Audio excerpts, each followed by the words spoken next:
आइएगा, आते हैं, देखने का प्रयास करते हैं आगे का सवाल क्या क्या जो है कि आपको दिया हुआ है। देखिएगा, सवाल बोल रहा है आपका यहाँ पर, सबसे पुराना परमाणु जो है कि विद्युत गृह कौन सा है, तो सबसे पुराना जो है कि आपको कौन है, तारापुर जो है कि आपको होगा। और ये तारापुर की बात करेंगे, तारापुर कहाँ होगा, महाराष्ट्र में जो है कि आपको होगा, राष्ट्र। कहाँ होगा, महाराष्ट्र में होगा। तारापुर महाराष्ट्र के बोईसर में स्थित है और यह अक्टूबर 1959 ईस्वी में चालू हुआ था। उसकी स्थापना जो है कि किसके मदद से किया गया, अमेरिका के सहयोग से जो है किसकी स्थापना जो है कि आपको किया गया था, तारापुर का। भारत का पहला परमाणु रिएक्टर की बात करेंगे, अप्सरा था। और अप्सरा 4 अगस्त 1956 को जो है कि आपको बनाया गया और इसका उद्घाटन 20 जनवरी 1957 को, है ना, प्रधानमंत्री जवाहरलाल नेहरू के द्वारा जो है कि आपको किया गया। यह रिएक्टर मुंबई के भाभा परमाणु अनुसंधान केंद्र ट्राम्बे परिषद में जो है कि आपको बनाया गया था। ऊर्जा संसाधन की बात करेंगे, ऊर्जा संसाधन क्या बोलता है कि भारत में देश के भावी ऊर्जा मांगों की आपूर्ति को, है ना, आशाप्रद जो है कि स्रोत परमाणु ऊर्जा जो है कि आपको होने वाला है। भारत का प्रथम न्यूक्लियर ऊर्जा स्टेशन की बात करेंगे, कौन होगा, तारापुर होगा। और ये तारापुर कहाँ है, महाराष्ट्र में होगा। महाराष्ट्र में सबसे पहला स्थापित किया गया था। तारापुर विद्युत गृह जो है कि आपको अमेरिका के सहयोग से वर्ष 1969 ईस्वी में स्थापित जो है कि आपको किया गया था। वही बात करेंगे, इन रिएक्टरों को 28 अक्टूबर 1969 को व्यावसायिक परिचालन प्रारंभ हुआ था। नाभिकीय ईंधन के रूप में इसमें प्रयोग किए जाने वाला प्रमुख जो है कि आपको परमाणु खनिज की बात करेंगे, कौन होगा, यूरेनियम जो है कि आपको होगा। भारत 31 मार्च 2024 तक कुल जो है कि स्थापित विद्युत क्षमता कितना होने वाला है, 4,41,969 जो है कि मेगावाट जो है कि आपको होने वाला है। और नाभिकीय विद्युत विद्युत का भाग का कितना, तो 8,080 जो है कि मेगावाट, अर्थात 1.8% जो है कि आपको होने वाला है। Rajasthan atomic power station Rawat भाटा परमाणु संयंत्र जो है कि आपको कहाँ होगा, राजस्थान में होगा। और इसकी स्थापना किसके सहयोग से, रावत भाटा का, कनाडा के सहयोग से जो है कि आपको कर्नाटक। किया गया था। और ये कोटा के नजदीक राजस्थान में होने वाला है, चित्तौड़गढ़ जिला में होने वाला है। रावत भाटा के प्रथम यूनिट 16 दिसंबर 1973 को स्थापित किया गया था। नरोरा की बात करेंगे, नरोरा कहाँ होगा, बुलंदशहर उत्तर प्रदेश में जो है उत्तर कि आपको प्रदेश। नरोरा होगा। और नरोरा का जो है कि आपको विद्युत गृह यूनिट 1 1 जनवरी 1991 को जो है कि स्थापित किया गया था। काकड़ा पार की बात करेंगे, काकड़ा पार जो है कि आपको कहाँ होगा, सूरत में जो है कि आपको होगा। सूरत कहाँ सूरत। है, गुजरात में जो है कि आपको हाँ। होने वाला है। चलते हैं, काकड़ा पार परमाणु विद्युत गृह यूनिट 1 6 मई 1993 को स्थापित जो है कि आपको किया गया। काकड़ा पार एटॉमिक जो है कि पावर स्टेशन की स्थापना सर्वाधिक जो है कि आपको क्षमता वाला यही जो है कि आपको होने वाला है। तमिलनाडु के कुडमकुलम परमाणु जो है कि आपको ऊर्जा संयंत्र की स्थापना करने के लिए वर्ष 1988 ईस्वी में भारत और तत्कालीन सोवियत संघ रूस के द्वारा जो है कि आपको समझौता किया गया। और कुडमकुलम जो है कि आपको कहाँ है, तो ये कुडमकुलम जो है कि आपको तमिलनाडु। तमिलनाडु में जो है कि आपको होने वाला है। और कैगा की बात करेंगे, कैगा कहाँ होगा, कैगा होगा कर्नाटक में होगा, कर्नाटक। कहाँ होगा, कर्नाटक में होगा। मीठी जो है कि आपको वेरी परमाणु ऊर्जा संयंत्र की बात करेंगे, ये अमेरिका के सहयोग से बनाया जा रहा है, स्थापित जो है कि आपको किया जा रहा है। और ये कहाँ किया जा रहा है, गुजरात में जो है कि आपको किया जा रहा है। और इसकी घोषणा वर्ष 2008 में जो है कि आपको हुई थी। और यह न्यूक्लियर न्यूक्लियर प्लांट जो है कि गुजरात के कहाँ पे, गुजरात के भावनगर जिला में अवस्थित जो है कि आपको होने वाला है। अब इसे आंध्र प्रदेश के अब इसे आंध्र प्रदेश के कोवाडा में हस्तांतरित करने का निर्णय जो है कि आपको लिया गया है। भारत में प्रथम जो है कि आपको भारी जल विद्युत संयंत्र की बात करेंगे, अगस्त 1962 में, है ना, नांगल पंजाब में जो है कि प्रारंभ किया गया था, जिसे वर्ष 2002 ईस्वी में बंद कर दिया गया। भारत में भारत में परमाणु ऊर्जा और भारी जल संयंत्र केंद्र की बात करेंगे, है ना, कौन कौन होगा, तो थाल गुरु जल संयंत्र की बात करेंगे। थाल गुरु जल संयंत्र कहाँ होगा, ये होगा महाराष्ट्र में होगा, है महाराष्ट्र। ना। मुनी जो है कि मुनु गुरु जो है कि भारी जल संयंत्र की बात करेंगे, कहाँ होगा, ये होगा तेलंगाना में जो है कि आपको होगा। तेलंगाना। और हजारी हजारी जो है कि आपको गुजरात में होगा। बड़ोदरा बड़ोदरा गुजरात में होगा। कोटा राजस्थान में। तलचर उड़ीसा में होगा। तूतीकोरिन तमिलनाडु में स्थापित किया गया है। अणु शक्ति विद्युत निगम लिमिटेड की स्थापना जो है कि जनवरी 2011 में जो है कि आपको क्या किया गया था, स्थापित जो है कि आपको किया गया था। यह एनटीपीसी और एनपीसीआई एल के संयुक्त जो है कि उपक्रम होने वाला है। अणुशक्ति विद्युत निगम लिमिटेड की निगम लिमिटेड में एनपीसीआईएल की 51% तथा एनटीपीसी का 49% क्या होने वाला है, भागीदारी जो है कि आपको होने वाला है। हिस्सेदारी। परमाणु संयंत्र और राज्य की बात करेंगे, राजस्थान में कौन होगा, रावत भाटा होगा। और राउंड। माही जो है कि आपको बांसवाड़ा, ये भी कहाँ होगा, राजस्थान में होगा। काकड़ा पार ये कहाँ होगा, गुजरात में होगा। मीठी भिंडी जो है कि काकड़ा आपको गुजरात। गुजरात में होगा। है ना। अब इसे कहाँ स्थानांतरित कर दिया गया, आंध्र प्रदेश में किया जाने का बात कर रहा है। कावेडा, कावेडा जो है कि आपको कहाँ होगा, आंध्र प्रदेश में होगा। तारापुर महाराष्ट्र में होगा। जैतापुर, जैतपुर महाराष्ट्र में जो है कि आपको होगा। कैगा कर्नाटक में होगा। कुडमकुलम तमिलनाडु में जो है कि आपको होने वाला है। कलपक्कम तमिलनाडु में होगा। चुटका, चुटका कहाँ होगा, ये चुटका होगा मध्य प्रदेश में होगा, है ना। और भीमपुर की बात करेंगे, भीमपुर भी मध्य प्रदेश में होगा। नरोरा कहाँ, उत्तर प्रदेश में होगा। गोरखपुर हरियाणा में होगा। ये गोरखपुर फतेहाबाद हरियाणा वाला जो है कि आपको होगा। और कोबाडा की बात करेंगे, आंध्र प्रदेश में जो है कि आपको होगा। और हरिपुर कहाँ होगा, हरिपुर होगा पश्चिम बंगाल में जो है कि आपको होगा। क्लियर है। स्थापित वर्ष की बात कर रहा है, तारापुर 1969 ईस्वी में इसको स्थापित किया गया। रावत भाटा को 1973 ईस्वी में जो है कि आपको स्थापित जो है कि आपको किया गया था। कलपक्कम को 1984 ईस्वी में इसको स्थापित किया गया था। कुडम कुलम को 1988 में, नौरौरा को 1991 में, काकरापार को 1993 में, कैगा को 2000 में, और मीठी बीडी की बात करेंगे 2008 में इसको स्थापित जो है कि आपको किया गया था। आगे देखते हैं। अगला बोलता है क्या है, अगला बोलता है कि भारत में देश के भावी जो है कि आपको ऊर्जा मांग की आपूर्ति का आशाप्रद स्रोत जो है कि आपको क्या होगा, तो परमाणु ऊर्जा जो है कि आपको होगा। यद्यपि भारत भारत भारत भारत में यूरेनियम अल्प मात्रा में उपलब्ध है, अथवा अंततः इसके लिए जो है कि आपको क्या करता है, तो भारत जो है कि आयात जो है कि आपको करता है। आयातों पर निर्भर जो है कि आपको भारत रहता है। आगे देखते हैं। आगे बोल रहा है कि भारत में यद्यपि थोरियम बहुतायत मात्रा में प्राप्त होता है, फिर भी भारत जो है कि अणु खनिज में सर्वत्र नहीं उपलब्ध जो है कि आपको नहीं है। 31 मार्च 2024 तक परमाणु ऊर्जा की संस्थापित जो है कि क्षमता 1.8 था। भारत में प्रचुर मात्रा में उपलब्ध जो है कि महत्वपूर्ण नाभिकीय ईंधन की बात करेंगे, क्या होगा, थोरियम जो है कि आपको होने वाला है। और भारत में पुलीन जो है कि आपको बालू में, है ना, उपबंध जो है कि आपको कौन सा मृदा, तो ये मोनोजाइट में जो है कि आपको थोरियम का प्रमुख जो है कि आपको स्रोत जो है कि आपको दिखाई देता है। और ये कहाँ पाया जाता है, मोनोजाइट मृदा, तो ये जो है कि आपको केरल में जो है कि आपको पाया जाता है। 29 फरवरी 2024 24 तक स्थित स्थिति के अनुसार भारत में स्थापित विद्युत क्षमता जो है कि आपको कितना है, 4,34,195 मेगावाट जो है कि आपको होने वाला है। और इसमें जल विद्युत का योगदान 96,928 मेगावाट अर्थात 10.8% होने वाला है, तथा छोटे जो है कि आपको जल विद्युत का योगदान 9500 सॉरी 4,995 मेगावाट अर्थात 1.2 जो है कि परसेंट होने वाला है। और इस प्रकार कुल जो है कि आपको जल विद्युत का योगदान भारत का कुल जो है कि स्थापित विद्युत की क्षमता का कितना परसेंट है, 12% है। जबकि भारत में कुल स्थापित विद्युत क्षमता का 4,41,969.55 मेगावाट है। और नाभिकीय विद्युत का भाग जो है कि आपको कितना, 8,080 मेगावाट है अर्थात 1.8% जो है कि आपको भाग होने वाला है। आगे बोल रहा है कि भारत में जल विद्युत ऊर्जा का प्रमुख स्रोत में से जो है कि आपको एक होने वाला है जल विद्युत जो है कि आपको होगा। हिमालय के पर्वतीय क्षेत्र में जल विद्युत विकास की सर्वाधिक जो है कि संभावना है। भारत के प्रथम जल विद्युत संयंत्र की स्थापना 1897 ईस्वी में वर्तमान के पश्चिम बंगाल में किया गया। और पश्चिम बंगाल के कहाँ पे, ये पश्चिम बंगाल के दार्जिलिंग में इसको स्थापित किया गया। दार्जिलिंग के निकट जो है कि आपको सिंद्रापोंग अथवा सिंद्राबाग में इसको क्या किया गया, सिंद्रापोंग अथवा सिंद्राबाग में इसको स्थापित जो है कि आपको किया गया था। इसके बाद जो है कि दूसरा जल विद्युत गृह 1902 ईस्वी में शिव समुद्रम में स्थापित किया गया। कहाँ पे, कर्नाटक में जो है कि आपको स्थापित किया गया। निकट कावेरी नदी के तट पे कोलार कोलार की सोने की खान को बिजली देने के लिए जो है कि आपको बनाया गया था। आगे चलते हैं। आगे बोल रहा है कि ऊर्जा ऊर्जा के साधन के साधन के रूप में जो है कि आपको कोयला, पेट्रोलियम, प्राकृतिक गैस और परमाणु जो है कि आपको होने वाला है। ऊर्जा व्यवसायिक स्रोत की बात करेंगे, यह गैर जो है कि नवीकरणीय और परंपरागत जो है कि आपको संसाधन भी जो है कि आपको कहे जाते हैं। सौर ऊर्जा, पवन ऊर्जा, बायोगैस अवशिष्ट जो है कि आपको प्राप्त ऊर्जा, भूतापीय ऊर्जा एवं ज्वारीय ऊर्जा, लघु जो है कि आपको जल विद्युत ऊर्जा, बायोमास जो है कि ऊर्जा, ये सब कैसा है, गैर परंपरागत जो है कि आपको ऊर्जा का स्रोत जो है कि आपको होने वाला है।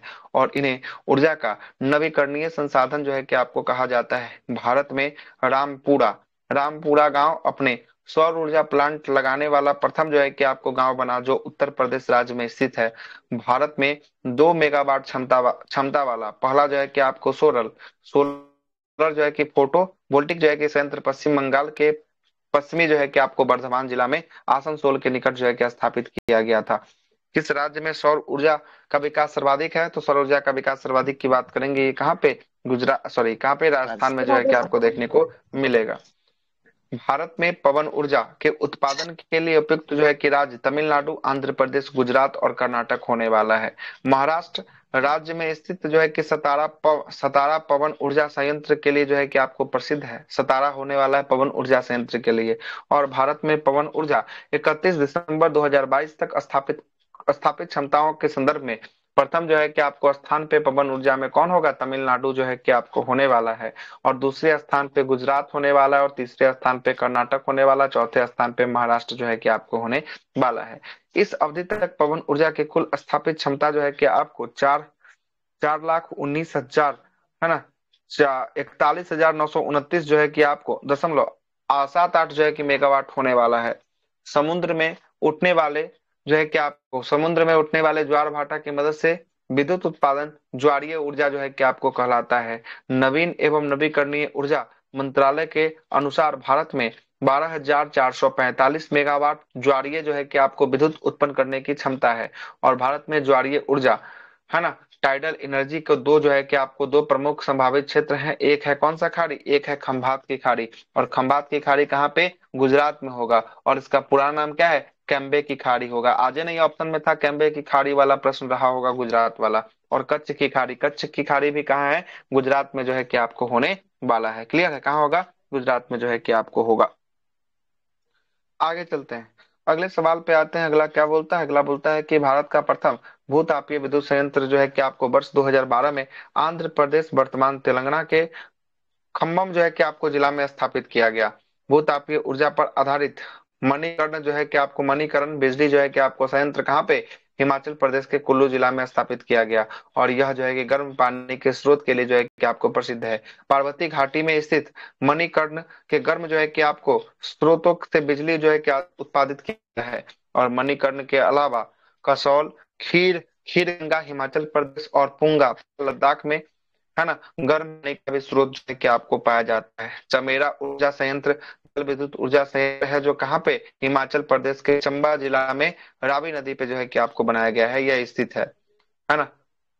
पत जो है कि आपको रानू ऊर्जा संयंत्र, यह एक जो है कि तापीय ऊर्जा संयंत्र है, जो पे होगा, ये जो है कि आपको पतरा। झारखंड राज्य में जो है कि झारखंड आपको पतरा होने जो वाला है। है। आगे देखिएगा, झारखंड के रामगढ़ जिला में जो है कि आपको होगा। और ग्वाल पहाड़ी पर ऊर्जा संयंत्र जो हरियाणा के राज्य के गुरुग्राम में स्थित जो है कि होगा। पावागढ़ जो है कि आपको कर्नाटक में, ये भी सौर ऊर्जा संयंत्र के स्थापित किया गया है। और एक है ताता ताता पानी जो यहाँ का है, ये भूतापीय ऊर्जा है, छत्तीसगढ़ छत्तीसगढ़ का का है। है ना। और मुम्ब जो है कि आपको पंदम मुम्पंद जो है कि कहाँ का है, तमिलनाडु का, ये पवन ऊर्जा से संबंधित जो है कि आपको होने वाला है ना। आगे देखते हैं, तमिलनाडु राज्य के मुम्पंदम में है ना, मुम्पंदम नामक स्थान पर पवन ऊर्जा ऊर्जा की एशिया की सबसे बड़ी परियोजना स्थापित किया गया। और इसकी क्षमता की बात करेंगे, इसकी क्षमता 15,000 मेगावाट जो है कि आपको 1500। होने, सॉरी 1,500 मेगावाट होगा। आगे चलते हैं, भारत में सर्वाधिक ज्वारीय ज्वारीय शक्ति उत्पादन तटीय क्षेत्र जो है कि आपको खंभात तट गुजरात में होने वाला है। और गुजरात में सकल घरेलू हस्तांतरित क्षमता की दृष्टि से प्रथम स्थान पे जो है कि आपको होने वाला है।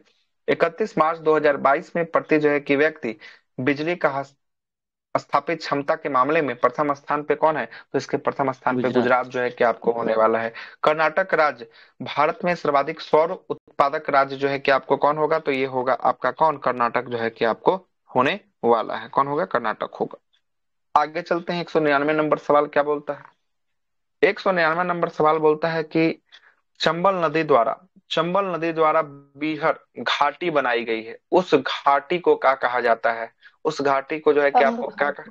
तंग घाटी जो है कि आपको कहा जाता है। नैरो जो है कि आपको वैली कहा जाता है। ये भी हम आपको पढ़ा है जब पेट का पढ़ा रहे थे ना, कंटेंट है ना, तब यहाँ पर भी जो है कि आपको चंबल के द्वारा बीहर बीहर का निर्माण जो है कि आपको किया जाता है, उसे क्या कहते हैं, जाकर नोट्स खोल के देखिएगा, जरूर आपको मिलेगा। चंबल नदी की घाटी आमतौर पर क्या कहलाती है, बीहर का क्षेत्र जो है कि आपको कहलाती है। हम्म और इसे बिहार को ही तंग घाटी के नाम से, नैरो वैली के नाम से जो है कि आपको कहा जाता है। खंड विहर या जलधारा और पार्श्व जो है कि अपरदन के कारण बनने वाली एक नदी जो है कि स्थलाकृतियां होने वाली है। और यह भूभाग घाटी की तुलना में छोटे और उथले जो है कि आपको होते हैं, लेकिन अब नलिका की तुलना में जो है कि क्या होते हैं, गहरे जो है कि आपको होते हैं। अर्ध सूक्ष्म क्षेत्रों में बीहर का निर्माण की प्रक्रिया अधिक अधिक जो है कि आम है, क्योंकि मिट्टी के कण शिथिल होते हैं और इसलिए वह जो है कि व्यापक कटाव के चपेट में आ जाते हैं, तो बीहर का निर्माण जो है कि आपको कर देते हैं। कार्बनिक पदार्थ की अनुपस्थिति से गड्ढों का निर्माण जो है और अवनालिका अपर्दन जो है कि आपको होता है। अवनालिका मतलब कि एकदम कटाव होता है मिट्टी का, क्योंकि कार्बनिक जो है कि पदार्थों को मिट्टी कार्बनिक पदार्थ भी जो है कि आपको मिट्टी से क्या होते हैं, बंधे जो है कि आपको होते हैं। और यह प्रक्रिया अवनलिका अपर्दन से शुरू होती है और बाद में, और जब व्यापक कटाव होता है तो यह जो है कि आपको गड्ढा का निर्माण जो है कि आपको कर देती है। चंबल नदी की बात करेंगे। चंबल नदी, ये चंबल नदी जो है कि आपको नदी मध्य भारत की यमुना नदी की सहायक जो है कि आपको होने वाली है। तो चंबल किसकी सहायक है, चंबल की यमुना की यमुना। सहायक होने वाली है ना। और ये चंबल नदी जाना पाव की पहाड़ी से जो है कि आपको निकलती है। महू जिला मध्य प्रदेश में जो है कि आपको जाना पाव की पहाड़ी से निकलती है। और इसका पुराना नाम क्या है, चमरावती जो है कि आपको पुराना नाम होगा चंबल का। आगे देखते हैं। यह एक बारहमासी नदी है, जो बिंद जो है कि आपको श्रेनिया के दक्षिण ढलानों के दक्षिण ढलानों के जानापा पहाड़ी से निकलता है और यमुना के एक दाहिने किनारे की सहायक नदी में से एक होने वाला है और अपनी अनुपूर्ण लगभग सब अनुपूरक जो है कि, 12 मासी होती है। हाँ, बारहमासी है। बारहमासी का मतलब हो गया कि सालों भर बहने वाली, उसी को बारहमासी कहा जाता कावेरी है ना। कावेरी को भी दिया था सर, वो भी है कावेरी भी। हाँ, तो कावेरी भी जो है कि आपको बारहमासी है। कावेरी काहे के लिए बारहमासी, इसका भी कॉन्सेप्ट बताया, बताइए किन्हीं को याद है। कावेरी बारहमासी क्यों होता है, दक्षिण भारत के होते हुए भी कावेरी बारहमासी क्यों है, कॉन्सेप्ट बताए होंगे हम आपको।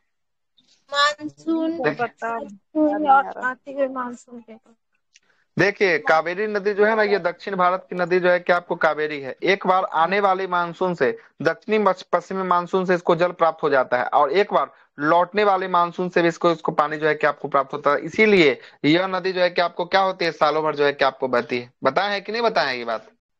जी चलते हैं यस सर, आगे। बताएं। Yes sir.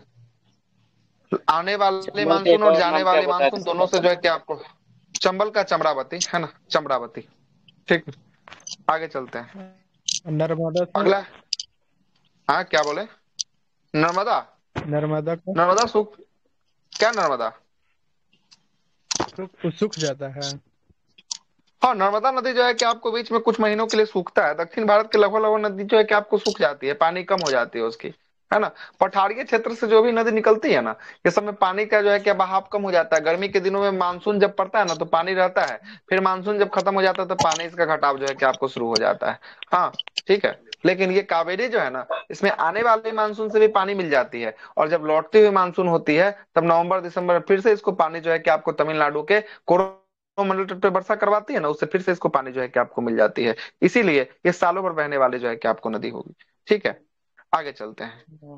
पार्वती, काली सिंध और सिप्रा बनास जो है कि इसकी प्रमुख सहायक नदी होगी। चंबल नदी के बेसिन में अर्ध जो है कि सूक्ष्म स्थलाकृतियां है, इसलिए यहाँ पर अब नालिकाएं और गड्ढों बीहरों के जो है कि आंतरिक जो है कि आपको नेटवर्क जो है कि आपको पाया जाता है, जो अनुभर जो है कि मिट्टी का निर्माण निर्माण के लिए अग्रणी होने वाला है। चंबल नदी पर बना बांध की बात करेंगे। चंबल पर एक बना बांध है जिसका नाम है गांधी सागर बांध। कौन सा बांध, गांधी सागर बांध। यह गांधी सागर बांध की बात करेंगे, ये मध्य प्रदेश और राजस्थान के सीमा पर चंबल नदी पर बनाया गया जो है कि आपको चार बांधों में से ये पहला जो है कि आपको बांध होने वाला है, गांधी सागर बांध। और ये मुख्य रूप से जो है कि आपको कहाँ पे होगा, मध्य प्रदेश राज्य में जो है कि आपको होगा कौन सा, गांधी सागर बांध। क्लियर है, आगे चलते हैं। दूसरा है राणा प्रताप सागर बांध। कौन सा बांध है, राणा प्रताप सागर। किनका फोन आ रहा है, फोन को म्यूट कर दीजिए, ठीक है, नहीं तो उठा के बात कर लीजिए, है ना। राणा प्रताप सागर बांध की बात करेंगे, ये राजस्थान के चित्तौड़गढ़ जिला में रावत भाटा के पास जो है कि आपको चंबल नदी पर जो है कि आपको स्थित है। कौन सा, राणा प्रताप सागर बांध, है ना। ये भी राजस्थान में जो है कि आपको होने वाला है। और जवाहर सागर बांध की बात करेंगे, ये भी चंबल नदी घाटी परियोजना के श्रृंखला में तीसरा बांध है, जो राजस्थान। कोटा कोटा राजस्थान में जो है कि आपको होने वाला है। और ये कोटा राजस्थान से जो है कि आपको राणा प्रताप सागर जो है कि बांध के 26 किलोमीटर नीचे की ओर जो है कि आपको स्थित है। और एक है कोटा बैराज, ये कोटा बैराज भी कहाँ है, ये भी राजस्थान में जो है कि आपको होने वाला है। तो देखिए, चंबल नदी तीन को राजस्थान में, हाँ, 4 बांध चंबल पे बनाया गया, जिसमें गांधी सागर है मध्य प्रदेश में, बाकी 3 जो है सबका सबका है राजस्थान में होने वाला है। इसमें महाराणा प्रताप सागर, जवाहर सागर और कोटा बैराज, ये तीनों कहाँ पे है? राजस्थान में है। किस नदी पे है? चंबल नदी पर जो है कि आपको बनाया गया है। चलते हैं। चंबल पे। गांधी सागर बांध है ना, महाराणा प्रताप सागर बांध और जवाहर सागर बांध, ये बिजली उत्पादन के बाद छोड़ा गया पानी राजस्थान के सिंचाई के लिए कोटा बैराज के द्वारा मध्य प्रदेश में नदी की बाई और दाई और नहरों में जो है कि आपको माध्यम से जो है कि आपको भेजा जाता है। पेरियार, कावेरी, बेगई नदी है ना, नदी घाट जो है कि आपको अर्ध शुष्क नहीं होता है, और ना ही ये जो है कि इसमें कार्बनिक पदार्थों की कमी होती है, इसलिए यहाँ पर जो है कि बीहड़ नहीं पाए जाते हैं। चलते हैं विसर्ग की बात करेंगे। विसर्ग क्या करता है? प्रौढ़ अवस्था में, जब नदी अपना प्रौढ़ अवस्था में रहता है ना, तब जब नदी मैदानों में प्रवाहित होती है तो निम्न कटाव की अपेक्षा क्षैतिज अपर्दन अधिक जो है कि आपको करते हुए घाटी घाटी को क्या कर देती है? घाटी को चौड़ा जो है कि आपको बना देती है। बहुत ज्यादा कटाव करके उसका क्षेत्र जो है कि आपको चौड़ा बना देती है, और यही चौड़ा जो है कि आपको बनाकर रखती है। मैदानों की घाटी के ढाल बंद होने के कारण कल जो है कि आपको कल कल खाती हुई जो है कि आपको क्या होती है? नदी जो है कि आपको मोड़ों का निर्माण जो है कि आपको करती है। टेढ़ा मेढ़ा मोड़ जो होता है उसका निर्माण जो है कि आपको करती है, और इन्हीं मोड़ों को क्या कहा जाता है? विसर्ग कहा जाता है, ठीक ना। और विसर्ग का आकार कैसा होता है? एस आकार का होता है। देखते ना, कभी नदी इधर से बह रहा है, फिर इधर से बहेगा, फिर इधर से बहेगा, मतलब एस आकार का निर्माण करती है। विसर्ग का निर्माण कौन करती है? तो ये नदी करती है ना। आगे देखिएगा 200वां नंबर सवाल। 200वां नंबर सवाल क्या बोल रहा है? 200वां नंबर सवाल बोल रहा है कि लेटेराइट मृदा अत्यधिक जो है कि वर्षा के बाद निर्मित होता है, जिसके कारण से डैश होता है। किसके कारण से होता है? तो इसमें लीचिंग प्रोसेस होता है, निच्छालन का प्रक्रिया जो है कि आपको होता है। किसका प्रोसेस होता है? निच्छालन का प्रक्रिया होता है। देखिए, निच्छालन क्या होता है जरा आपको बताते हैं। निच्छालन एक प्राकृतिक प्रक्रिया है जिसमें वर्षा के बाद मिट्टी की, है ना, ऊपरी जो है कि परत क्या होती है? घुलनशील पदार्थों से जो है कि आपको निकल जाती है, और पिछली निचली परत में जो है कि जाकर जमा हो जाती है। इसी को क्या कहते हैं? निच्छालन प्रोसेस जो है कि आपको कहते हैं, है ना। निच्छालन प्रोसेस में देखिएगा, भारी वर्षा वाले जो है कि आपको क्षेत्रों में चूना और सिलिका बह जाते हैं, जिससे एल्यूमिनियम और आयरन ऑक्साइड में भरपूर जो है कि आपको मिट्टी में जो है कि आपको बच जाती है, और इन मिट्टी को लेटराइट मिट्टी जो है कि आपको कहा जाता है। लीचिंग प्रोसेस के बाद जो है कि आपको लेटराइट मिट्टी का निर्माण होता है। हालांकि इसमें उर्वरकता की कमी जो है कि आपको होती है, लेकिन सिंचाई और उर्वरक के इस्तेमाल से यह कॉफी, चाय, रबर और नारियल जैसे फसलों के लिए उपयुक्त जो है कि आपको माना जाता है। कौन सा मृदा? लेटेराइट मृदा जो है कि आपको माना जाता है। लेटराइट मृदा का निर्माण जो है कि आपको ऐसे भागों में हुआ है जहां पर सूक्ष्म और तर मौसम बारी बारी से जो है कि आपको होता है, और लेटराइट मृदा जो है कि आपको चट्टानों के टूटने फूटने से जो है कि आपको होता है। किस चट्टानों के? तो बेसाल्ट चट्टानों के टूटने फूटने से जिस मृदा का निर्माण हुआ है उस मृदा को कहते हैं लेटराइट मृदा जो है कि आपको कहते हैं, है ना। और यह मिट्टी जो है कि आपको चौसठ जो है कि उच्च भूमिया में जो है कि आपको मिलती है ना। और इस मिट्टी में लोहा, एल्युमिनियम और चूना अधिक मात्रा में होता है। गहरी लेटेराइट मिट्टी में लोहा ऑक्साइड और पोटास की मात्रा अधिक होती है। लो ऑक्साइड की उपस्थिति के कारण प्रायः सभी लेटेराइट मृदाएं जंग के रंग या लालापन जो है कि आपको होता है। जंग ऐसा जो है कि आपको रस्टिंग कलर हो जाएगा, या लालीपन जो है कि आपको हो जाएगा लेटेराइट मृदा में। किसकी उपस्थिति के कारण? आयरन ऑक्साइड की उपस्थिति के कारण ऐसा होता है। लेटेराइट मृदा के लिए चाय, कहवा आदि के फसलों के लिए उपयुक्त होता है, क्योंकि यह मृदा कैसा होता है? लेटेराइट, ये अम्लीय मृदा जो है कि आपको होता है। आगे देखते हैं। लेटेराइट मृदा वाला क्षेत्र अधिकांशतः कर्क रेखा और मकर रेखा के बीच का जो क्षेत्र होता है ना, उसी बीच के क्षेत्र में ये लेटेराइट मृदा जो है कि आपको देखने को मिलेगा। और भारत में लेटेराइट मृदा का विस्तार तमिलनाडु के पहाड़ी भागों में, निचले क्षेत्र कर्नाटक के कुर्ग जिला, केरल के चौड़ी समुद्र तट पे, महाराष्ट्र के, है ना, महाराष्ट्र के रत्नागिरी जिला, पश्चिम बंगाल में बेसाल्ट जो है और ग्रेनाइट पहाड़ियों के बीच में, तब उड़ीसा के पठारी भागों में जो है कि ये लेटेराइट मृदा का विस्तार जो है कि आपको देखने को मिलेगा। लेटेराइट मृदा का निर्माण दो परिस्थितियों में होता है। एक होता है 200 सेंटीमीटर से अधिक जो है कि जब वर्षा होगा तब जो है कि आपको होगा, और एक होगा अधिक गर्मी पड़ेगा तब जो है कि आपको होगा। लेटेराइट मृदा को ईंट बनाने के लिए भी जो है कि आपको सर्वोत्तम उपयुक्त जो है कि आपको माना गया है। तो इसका उपयोग हम लोग किसके लिए, ईंट बनाने के लिए भी जो है किसका प्रयोग जो है कि आपको करते हैं, किस मृदा का, लेटराइट मृदा का प्रयोग जो है कि आपको किया जाता है। आगे देखते हैं, मिट्टी के बारे में जानकारी दिया जा चुका है। अगला सवाल क्या बोल रहा है, अगला सवाल देखिएगा। अगला सवाल है 201 नंबर सवाल।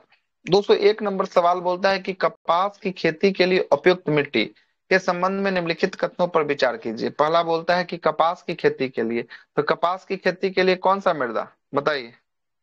काली मिट्टी का विस्तार होता है तभी काली ना कपास के लिए। काली मिट्टी है, काली मिट्टी को ही जो है कि आपको क्या कहते हैं, रेंगुर मिट्टी कहा जाता है। और काली को ही जो है कि अंतर्राष्ट्रीय स्तर पे चारनोजियम मिट्टी जो है कि आपको कहा जाता है।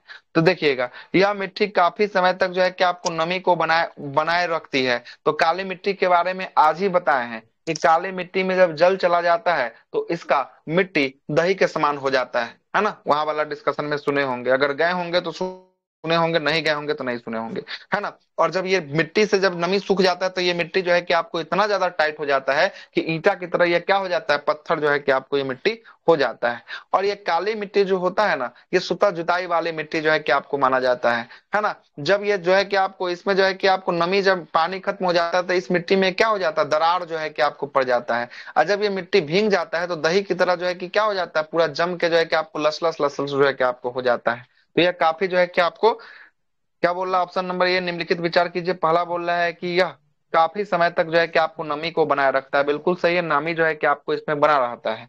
यह मिट्टी जल योजित जो है कि आपको रहता है, और यह पीला जो है कि आपको हो जाता है ना। हाँ क्या हुआ, आवाज नहीं आ रहा है, पीला जो है कि आपको हो जाता है ना।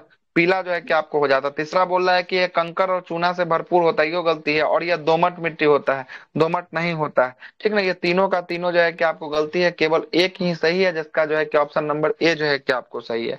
काली मिट्टी कपास की खेती के लिए सबसे उपयुक्त मिट्टी होती है, क्योंकि काली मिट्टी में अधिक समय तक नमी रहता है और इसमें प्रचुर मात्रा में ह्यूमस जो है कि आपको होता है, जो भारत के दक्कन और मालवा के पठार के बीच जो है कि आपको क्षेत्रों में पाया जाता है। भारत दुनिया में कपास का दूसरा सबसे बड़ा उत्पादक राज्य है। दूसरा कथन गलत है, देखिए काहे के लिए गलत है। काली मिट्टी जब जो है कि आपको गीली होती है तो चिपचिपी जो है कि आपको होती है ना, चिपचिपी होती है। यहाँ क्या बोलता है, काली मिट्टी जल योजन जो है कि आपको पीली हो जाती है, नहीं चिपचिपी जो है कि आपको हो जाती है, इसलिए दूसरा भी जो है कि आपको गलत है। लाल मृदा क्रिस्टलीय और क्यांतरित जो है कि आपको चट्टानों से लोहे के, है ना, विसरण के कारण लाल मृदा का रंग जो है कि आपको लाल हो जाता है, और जल योजन के बाद जो है कि ऐसा होता है, पीला दिखाई देता है। तो काली मिट्टी नहीं पीला दिखाई देता है, लाल मिट्टी जो है कि आपको जल जब इसमें पड़ता है तब पीला जो है कि आपको दिखाई पड़ता है। तो तीसरा भी कथन जो है कि आपको गलत है। काली मिट्टी में चुना, हाँ लाल मृदा जब जो है कि आपको क्या होता है, जल योजित हो जाता है, जब पानी में चला जाता है तो ये हमेशा कैसा हो जाता है, पीला जो है कि आपको दिखाई पड़ता है। कथन तीसरा गलत है, काली मृदा में चूना और कंकड़ जो है कि आपको नहीं होते हैं। देखिए कथन चार भी गलत है, काली मिट्टी को ही दोमट मिट्टी नहीं होता है ना। दोमट मिट्टी नहीं होता, दोमट मिट्टी किसको कहते हैं, जलोढ़ मिट्टी को दोमट मिट्टी जो है कि आपको कहा जाता है।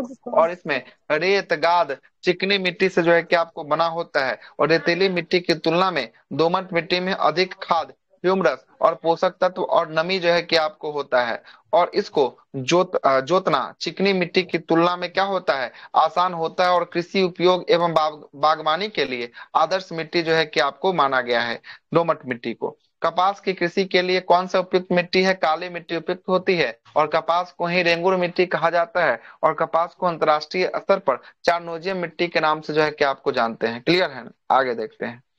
काली मिट्टी का निर्माण विशाल चट्टानों के टूटने फूटने से जो है कि आपको होता है, और इस मिट्टी का काला रंग टिटनी फेरस मैग्नेटाइट और जीवाश्म की उपस्थिति के कारण होता है, और यह सबसे पुरानी एवं परिपक्व जो है कि आपको मिट्टी होती है। इसका निर्माण ज्वालामुखी क्रिया, दरारी उद्भेदन से जो है कि आपको होता है। इसका विस्तार लगभग संपूर्ण जो है कि आपको दक्षिण भारत, प्रायद्वीपीय जो है कि आपको भारत और दक्षिण के पठार में इसका विस्तार जो है कि आपको मिलेगा। किस मृदा का, काली मृदा का जो है कि आपको विस्तार जो है कि आपको मिलेगा। सबसे अधिक काली मिट्टी कहाँ मिलता है, तो महाराष्ट्र में जो है कि आपको पाया जाता है। जब जब यह मिट्टी जो है कि आपको भीग जाता है तो चिपचिपा हो जाता है, लेकिन जब यह मिट्टी सूख जाता है तो क्या पड़ जाता है, इसमें दरारें पड़ जाती है। इसी कारण इसे स्वतः जुताई वाली मिट्टी जो है कि आपको कहा जाता है। तो स्वतः जुताई वाली मिट्टी कौन सी मिट्टी हो गई, काली मिट्टी जो है कि आपको हो गई। कौन सी हो गई, काली मिट्टी जो है कि आपको हो गई। आगे चलते हैं, आगे क्या बोल रहा है जरा सुनिएगा। आगे है कि इस मिट्टी में जल जो है कि अवशोषण की क्षमता सबसे अधिक होती है।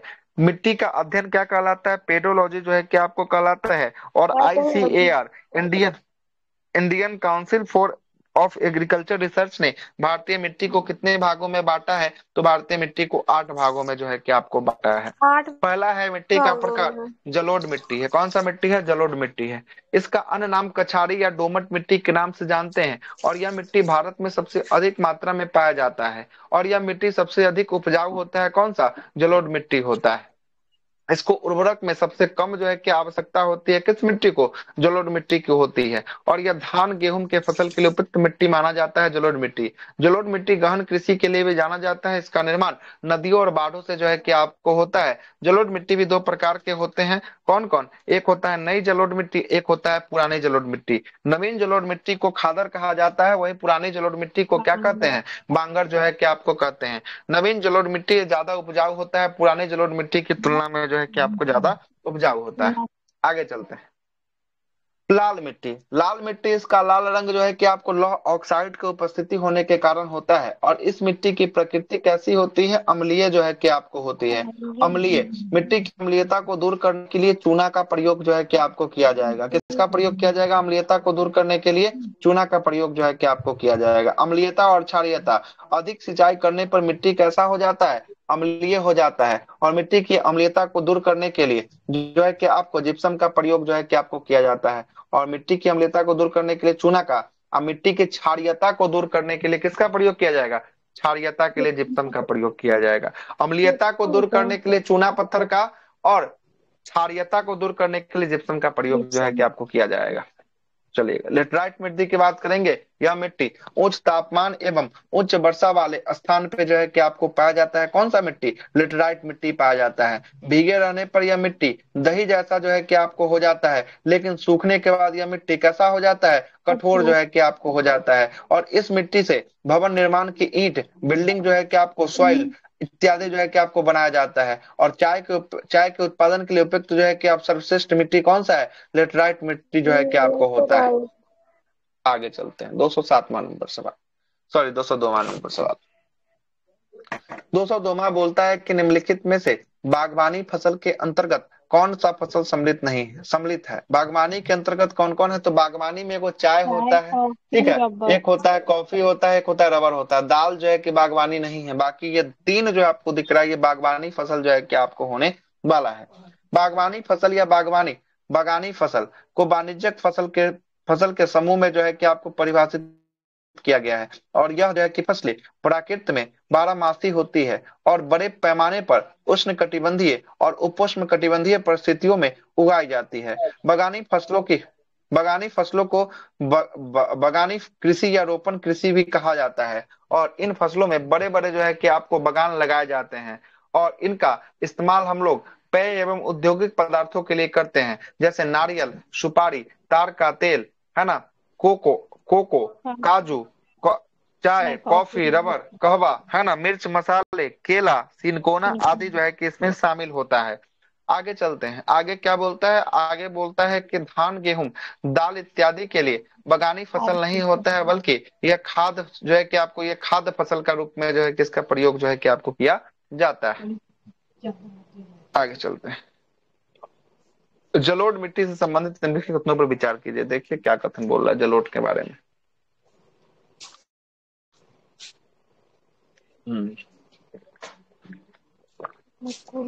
जलोढ़ के बारे में पहला कथन बोल रहा है कि भारत के कुल भूभाग का लगभग 40% हिस्सा जलोढ़ मिट्टी का विस्तार है। बिल्कुल है, भारत का जितना कुल भूभाग है ना उसका 40% हिस्सा किसका है? उत्तर भारत का जो भी मैदान है ना ये सब जलोढ़ का जो है कि आपको मैदान जो है कि आपको दिखाई देगा।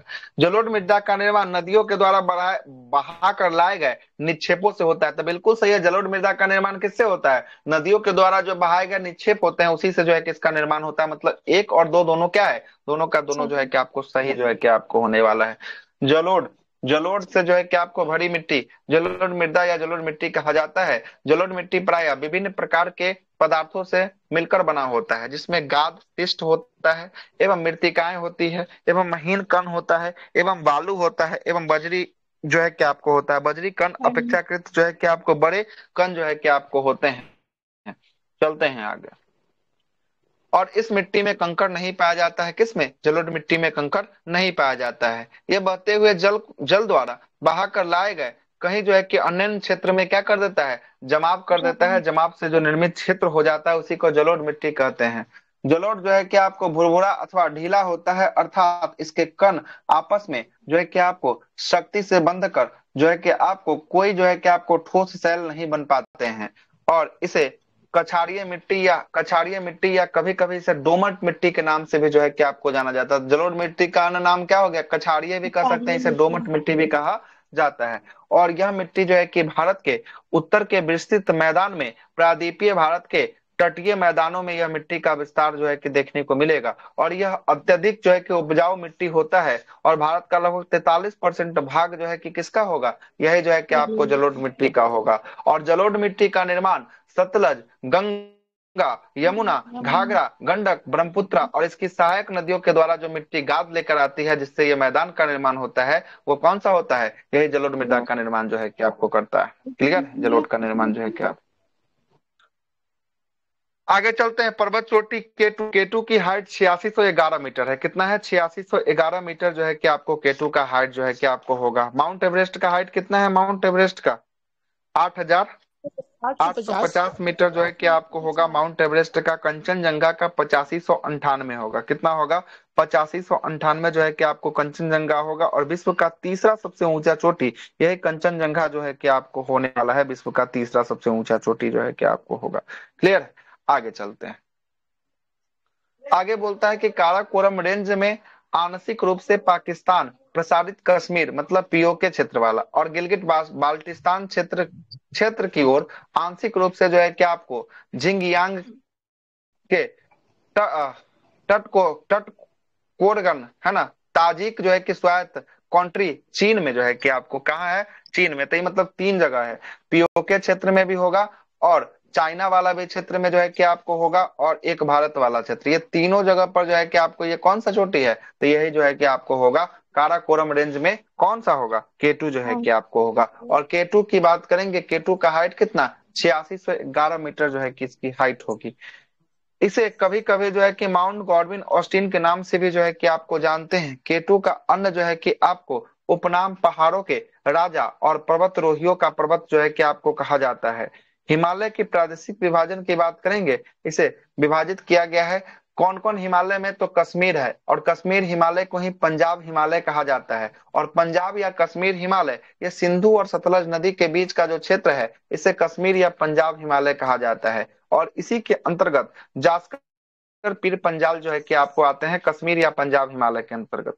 दूसरा कुमायूं हिमालय, ये सतलज नदी से लेकर काली नदी या सरयू नदी के बीच का जो क्षेत्र है, इसे ही कुमायूं हिमालय कहा जाता है। और इसमें नंदा देवी, कॉमेट, बद्रीनाथ, केदारनाथ इत्यादि चोटी जो है कि आपको कुमायूं में आते हैं। नेपाल हिमालय काली नदी से लेकर तीस्ता नदी का बीच का जो क्षेत्र है, उसे नेपाल हिमालय कहते हैं। और इसी नेपाल हिमालय में हिमालय का सर्वोच्च चोटी माउंट एवरेस्ट पाया जाता है, कंचनजंगा पाया जाता है और मैकालू पाया जाता है। तो माउंट एवरेस्ट, कंचनजंगा और मैकालू ये किस हिमालय रेंज के अंतर्गत आता है? तो नेपाल हिमालय के अंतर्गत जो है कि आपको आता है। ठीक है। असम हिमालय की बात करेंगे, ये तीस्ता नदी से लेकर ब्रह्मपुत्र नदी के मोड़ तक ये भाग जो है कि आपको होने वाला है। और इन्हीं हिमालय को 4 जो है कि श्रेणियों में विभाजित किया गया है। पारा हिमालय सबसे जो है कि आपको इसी को ट्रांस हिमालय कहते हैं, जो सबसे पुराना होगा। उसके बाद महान हिमालय होगा, जिसे हिमाद्री हिमालय के नाम से जो है कि आपको जानते हैं। सब आज पढ़ाए हम आपको, डिस्कशन करवाए हैं। मध्य हिमालय होगा, मध्य हिमालय को लघु हिमालय के नाम से जो है कि आपको जानते हैं। और एक हो गया कौन सा?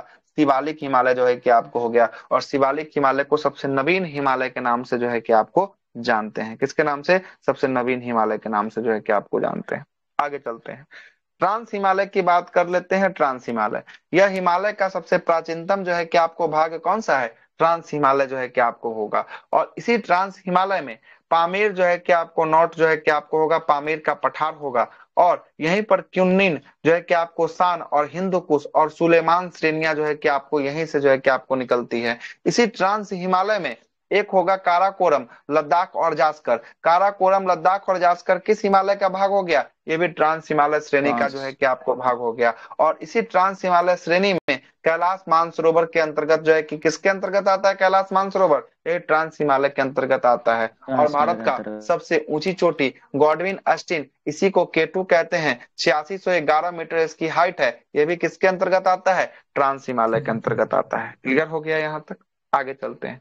हिमाद्री या सर्वोच्च या बृहद हिमालय की बात करेंगे। ये हिमालय का सबसे ऊंचा जो है कि आपको श्रेणी है, और इसी में माउंट एवरेस्ट, कंचनजंगा, नंगा पर्वत, नंदा देवी, कॉमेट, नामचा बर्मा इत्यादि महत्वपूर्ण शिखर जो है कि आपको किसके अंतर्गत? हिमाद्री या सर्वोच्च या बृहद हिमालय के अंतर्गत जो है कि आपको आता है। उसके बाद मध्य हिमालय को लघु हिमालय या हिमाचल जो है कि आपको श्रेणी कहते हैं, और इसी मध्य हिमालय, लघु हिमालय या हिमाचल श्रेणी के अंतर्गत पीर पंजाल, धौलाधर, मसूरी, नागटीबा, महाभारत श्रेणी पर्वत जो है कि आपको आता है। शिमला, कुल्लू, मनाली, मसूरी, दार्जिलिंग, ये सब किस में आता है? मध्य हिमालय में जो है कि आपको भाग में ये सब आता है।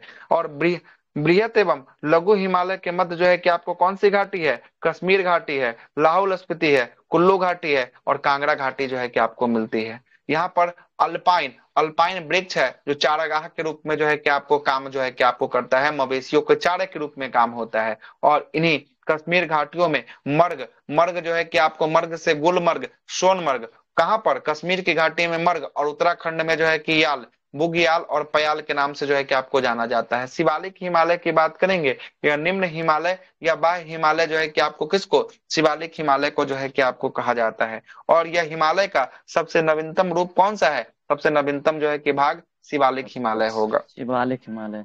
लघु हिमालय और शिवालिक हिमालय के बीच कई सारी घाटियां पाई जाती है, जिसमें काठमांडू घाटी प्रसिद्ध होने वाला है।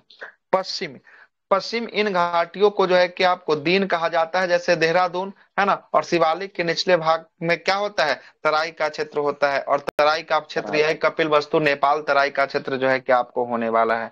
भारत की प्रमुख जो है कि पर्वत श्रेणियां की बात करेंगे, कौन कौन होगा? काराकोरम होगा, लद्दाख होगा, जास्कर होगा, कैलाश होगा, कैलाश मानसरोवर होगा, सियाचिन ग्लेशियर्स होगा। ये सब किसके अंतर्गत आएगा? ट्रांस हिमालय के अंतर्गत जो है कि आपको आएगा।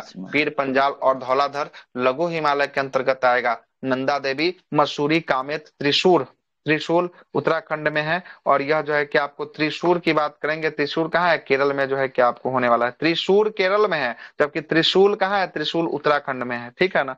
आगे चलते हैं। दार्जिलिंग पहाड़ी पश्चिम बंगाल में होगा। दाफला, मिरी, अबोर, मिसमी, पटकाई बूम ये कहाँ होगा? अरुणाचल प्रदेश में होगा। मिकिर कहाँ होगा? असम में होगा। ब्लू माउंटेन कहाँ होगा? ये मिजोरम की पहाड़ी जो है कि आपको होने वाली है ना।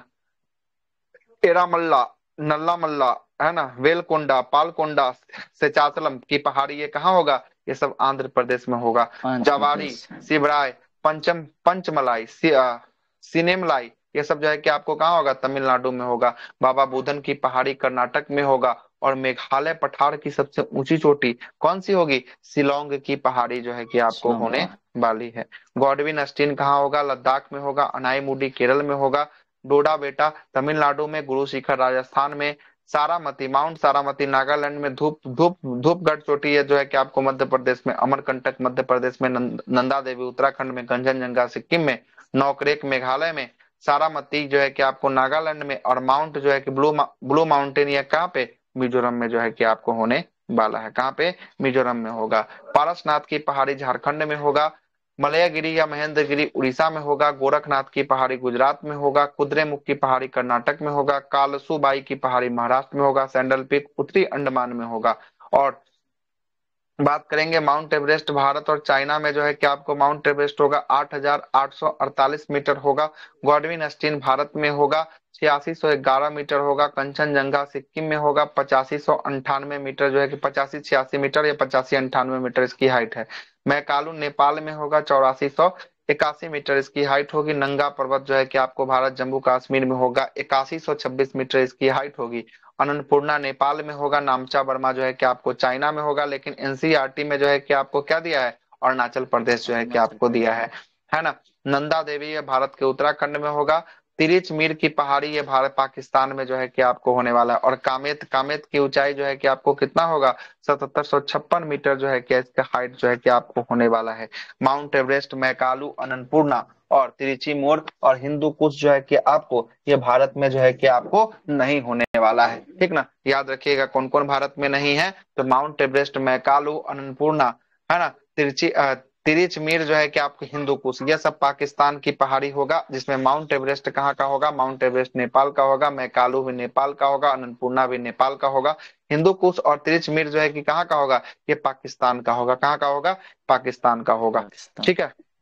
माउंट एवरेस्ट विश्व का सर्वोच्च जो है कि आपको शिखर है और इसकी ऊंचाई 8848 मीटर है तथा नेपाल और चीन में तिब्बत की सीमा पर अवस्थित होने वाला है। वर्ष 2020 ईस्वी में नेपाल और चाइना ने माउंट एवरेस्ट की आधिकारिक ऊंचाई को मापा और इस ऊंचाई को मापने के बाद घोषित किया 8848.86 मीटर जो है कि आपको मापकर घोषित किया है। आगे देखते हैं। आगे बोल रहा है कि दुनिया का सबसे जो है कि आपको सबसे ऊंचा पर्वत जो है कि आपको माउंट एवरेस्ट पर स्थित, माउंट एवरेस्ट पर पहले चढ़ने वाले व्यक्ति कौन थे, न्यूजीलैंड के एलमंड हियरी थे। और इन्होंने नेपाल नेपाल के शेरपा गाइड तेंजिंग नॉर्वे के साथ जो है कि 29 मई 1953 ईस्वी पे माउंट एवरेस्ट पर क्या किया था, फतह किया था, विजय जो है कि आपको प्राप्त किया था। जुंको तुबई जापान की पहली जो है कि आपको महिला है जिसने 1975 ईस्वी में माउंट एवरेस्ट को फतह कर दिया और इतिहास में ऐसा करने वाली प्रथम महिला बन गई। और ये 7 महाद्वीपों के सर्वोच्च शिखर को चढ़ने वाली पहली महिला कौन है, सातों जो जुंको कॉन्टिनेंट है ना तुबे। उसके सर्वोच्च सर्वोच्च शिखर को चढ़ने वाली जुंको तुबई कहाँ की होगी, जापान की होगी। बिछंद्री पाल भारत की प्रथम महिला है जिन्होंने एवरेस्ट शिखर पर चढ़ने का प्रयास जो है कि आपको सफलतापूर्वक प्राप्त किया। कब, 1984 में किया था। और एवरेस्ट पर चढ़ने वाली दूसरी भारतीय महिला कौन थी, संतोष यादव थी। संतोष विश्व यादव। की सबसे ऊंची चोटी माउंट एवरेस्ट पर सर्वप्रथम 2 बार विजय प्राप्त करने वाली महिला कौन थी, संतोष यादव जो है कि आपको संतोष थी। यादव। और भारत का सर्वोच्च जो है कि आपको पर्वत शिखर भारत का सर्वोच्च पर्वत शिखर केटू, केटू पर जो है कि आपको यह पर्वत शिखर जो है कि आपको ट्रांस हिमालय और काराकोरम श्रेणी के मध्य जो है कि आपको स्थित होने वाला है। समुद्र तल से इसकी ऊंचाई कितनी होगी, केटू की ऊंचाई होगी 8611 मीटर इसकी ऊंचाई 8611। होगी। और पाक अधिकृत कश्मीर, है ना, सॉरी पाक, यह जो है कि आपको पाक अधिकृत भारत भूभाग जो है कि आपको में स्थित होगी, मतलब पीओके क्षेत्र में होने वाला है। और यह माउंट एवरेस्ट के बाद दुनिया का दूसरा सबसे ऊंचा चोटी है। गॉडविन ऑस्टिन हिमालय की नहीं बल्कि ये पीओके और कश्मीर के काराकोरम पर्वतमाला श्रेणी की सबसे ऊंची चोटी होगी। और 31 अक्टूबर 2019 को यह केंद्र शासित प्रदेश लद्दाख में स्थित जो है कि आपको होने वाला है। गॉडविन ऑस्टिन को चीनी जो है कि आपको किगोर जो है कि आपको फेन कहा जाता है, चीनी में किगोर फेन कहा जाता है। और यह पाकिस्तान अधिकृत गिलगित बाल्टिस्तान के क्षेत्रों में और चीन के और नियंत्रित जो है कि आपको सिंगजियांग प्रदेश के सीमा पर स्थित होगी। और यह भारत की दूसरी सबसे ऊंची चोटी कौन होगी, कंचनजंगा होगी, जो भारत कंचन। के किस राज्य में, सिक्किम में होगी। और सिक्किम में और नेपाल में भी कुछ इसका पार्ट जो है कि आपको चला जाता है। वर्तमान में यह भारत में स्थित भारत की सबसे ऊंची चोटी कौन होगी, कंचनजंगा होगी। भारत में स्थित भारत की सबसे ऊंची चोटी कौन, कंचनजंगा होगी। ठीक ना, लेकिन भारत की सबसे ऊंची चोटी पूछेगा तो केटू जो है कि आपको केटू। हो जाएगा, है ना। आगे चलते हैं। भारत की सबसे ऊंची चोटी जो इसके, है ना, निर्विवाद क्षेत्र में जो है कि आपको होने वाला है, जो विवादित क्षेत्र में नहीं होगा वो कौन होगा, वो होगा आपको कंचनजंगा होगा। और ये दुनिया का तीसरा सबसे ऊंचा चोटी कौन होगा, कंचनजंगा जो है कि आपको होने वाला है। कंचनजंगा की ऊंचाई 8598 मीटर होगा। और यह वर्ष 2016 ईस्वी में यूनेस्को द्वारा कंचनजंगा राष्ट्रीय उद्यान को मिश्रित वर्ग के अंतर्गत विश्व धरोहर स्थल में संरक्षित जो है कि आपको किया गया है। एकमात्र भारत का है मिक्स वाला, वो कौन सा है, वो कंचनजंगा नेशनल पार्क जो है कि आपको होने वाला है। आगे चलते हैं। भारत की तीसरी सर्वोच्च चोटी, भारत की तीसरी सर्वोच्च चोटी नंगा जो है कि आपको पर्वत होगा।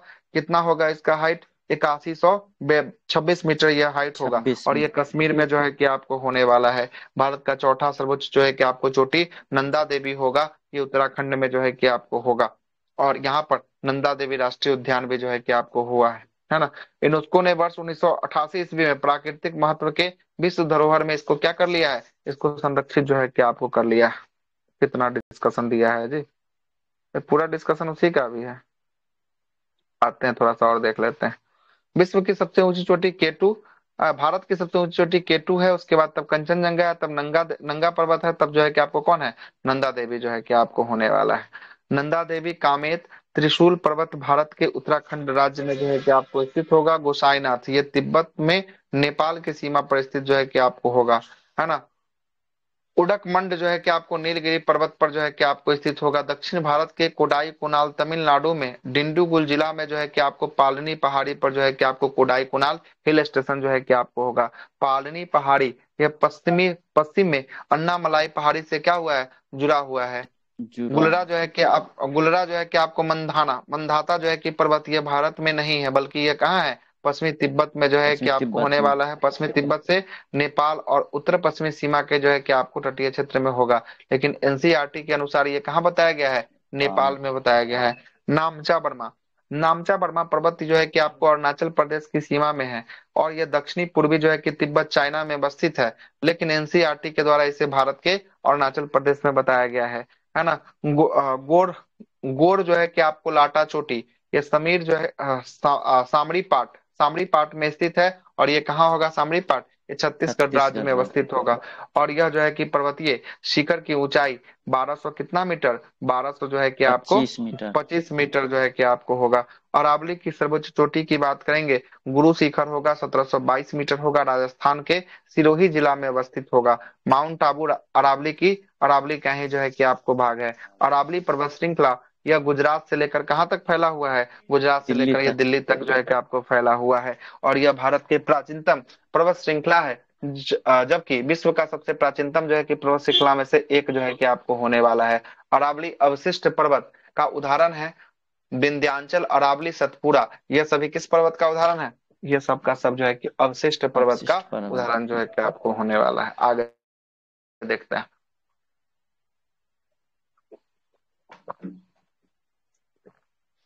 आगे बोल रहा है कि सतपुरा श्रेणी, यह जो है कि आपको दक्कन का पठार का भाग है, और इसका विस्तार गुजरात, महाराष्ट्र, मध्य प्रदेश और छत्तीसगढ़ राज्य में है। और इन श्रेणियों के उत्तरी भाग पर नर्मदा नदी और दक्षिणी भाग से कौन सी नदी बहती है, ताप्ती नदी जो है कि आपको बहती ताप्ती है। नदी। अर्थात सतपुरा जो है कि आपको सतपुरा जो है नर्मदा और ताप्ती नदी का जो है कि आपको मध्य जो है कि आपको होने वाला है। सतपुरा श्रेणी इन दो नदियों का मध्य में स्थित होने वाला है। धूपगढ़ चोटी 1352 मीटर इसकी हाइट होगी। और सतपुरा और महादेव पहाड़ी की सबसे ऊंची चोटी कौन सी होगी, धूपगढ़ जो है कि आपको होगी। धूपगढ़। और यह कहाँ पे, पंचमढ़ी जो है कि आप पंचमढ़ी में अवस्थित होगी। महादेव पहाड़ी सतपुरा श्रेणी का ही भाग है। पंचमढ़ी मध्य प्रदेश के नर्मदापुरम जिला में स्थित होगी। और मैकाल श्रेणी जो है कि आपको सतपुरा श्रेणी का ही पूर्वी भाग जो है कि आपको क्या है, मैकाल होने वाला है। पश्चिमी घाट के महाराष्ट्र में और कर्नाटक में जो है कि आपको पश्चिमी घाट महाराष्ट्र में, कर्नाटक में सह्याद्री के नाम से जो है कि आपको जाना जाता है। कालसुबाई चोटी 1646 मीटर यह जो है कि इसकी ऊंचाई होगी, जो महाराष्ट्र राज्य में अवस्थित जो है कि पर्वत है। कालसुबाई चोटी महाराष्ट्र की सबसे ऊंची चोटी है ना। पश्चिमी घाट का विस्तार पश्चिमी जो है कि आपको सागर तट के समानांतर गुजरात से लेकर तमिलनाडु तक के कन्याकुमारी तक जो है कि आपको होने वाला है। और यह मुहाना पर जो है कि आपको होगा, और दक्षिण के कन्याकुमारी अंतरिक्ष तक जो है कि आपको पाया जाता है। केरल में इसे स्वर्ग जो है कि आपको पर्वतन के नाम से जो है कि आपको जाना जाता है। पश्चिमी घाट की सबसे ऊंची चोटी केरल में स्थित अनाईमुडी जो है को चोटी होगी। और अनाईमुडी का हाइट कितना होगा, 2695 होगा। आगे चलते हैं। पश्चिमी घाट का दक्षिणी क्षेत्र उत्तरी क्षेत्र की अपेक्षा में क्या है, अधिक जो है कि आपको ऊंचा है। इसकी पश्चिमी ढाल जो है कि तीव्र और खड़ा होती है, जबकि इसकी पूर्वी ढाल मंद एवं जो है कि आपको सीढ़ी नुमा क्रमशः नीचे की ओर जो है कि आपको पठार है। यह भ्रंश जो है कि ब्लॉक पर्वत है, और जिनका निर्माण जो है कि स्थल के एक खंड में अरब सागर के, है ना, अप जो है कि आपको संलवन के कारण जो है कि आपको हुआ है। नीलगिरी की पहाड़ी या पूर्वी और पश्चिमी घाट का मिलन स्थल कौन सा है, नीलगिरी की पहाड़ी जो है कि आपको होता है। नीलगिरी पर्वत तमिलनाडु, केरल और कर्नाटक राज्य में जो है किसका विस्तार देखने को मिलेगा। और सामान्यतः विकल्प में इसे कहाँ बताया गया है, यह जो है कि आपको तमिलनाडु में बताया गया है। ये भी बात लिख दिया है कि तमिलनाडु में बताया गया है, लेकिन इसके 3 राज्यों में इसका विस्तार है। कहाँ का, तमिलनाडु, केरल और कर्नाटक में इसका विस्तार जो है कि आपको होता है। डोडा बेटा, डोडा बेटा 2637 मीटर इसकी हाइट है। और नीलगिरी का सर्वोच्च चोटी कौन है? डोडा बेटा जो है कि आपको होने वाला है। और डोडा बेटा तमिलनाडु राज्य में स्थित होने वाला है ना। दक्षिण भारत का प्रसिद्ध जो है कि डोडा तमिलनाडु की जो है कि आपको जनजाति है जो यही जो है कि आपको निवास करती है। प्रसिद्ध जो है कि पर्यटक स्थल है ना, स्थल उमक जो है, उटक मंडक है ना, ऊटी जो है कि आपको उटक मंडल और उटिक ये नीलगिरी पर्वत में स्थित होगा। अन्नामलाई पहाड़ी केरल और तमिलनाडु के राज्य की सीमा पर अवस्थित होगा, है ना। और इसकी सबसे ऊंची चोटी कौन सी होगी? अनाईमुडी होगी। अनाईमुडी की हाइट 2695 होगी। उनाईमुडी केरल राज्य में स्थित है ना। भारत का सबसे दक्षिणतम जो है कि पर्वत श्रृंखला कौन होगा? कडामम या इलायची की पहाड़ी होगा। कडामम या इलायची की पहाड़ी या तमिलनाडु और केरल राज्य की सीमा पर है। कोडाई कुनाल तमिलनाडु के डिंडीगुल जिला में पालनी पहाड़ी पर अवस्थित है। सिबराय की पहाड़ी तमिलनाडु में स्थित है। बालाघाट श्रेणी, हरिश्चंद्र श्रेणी और सतमाला जो है कि आपको पहाड़ी ये कहाँ मिलेगा? तो यह जो है कि आपको महाराष्ट्र में जो है कि आपको फैला हुआ है। मांडव मांडव पहाड़ी की बात करेंगे, गुजरात राज्य में जो है कि आपको होगा। कौन सा पहाड़ी? मांडव पहाड़ी जो है कि आपको गुजरात राज्य में जो है कि आपको होगा। 3 पेज बच गया है, इसको रेस्ट रखते हैं कल के लिए। कल इसको समाप्त जो है कि आपको कर दिया जाएगा, है ना। मानिए तो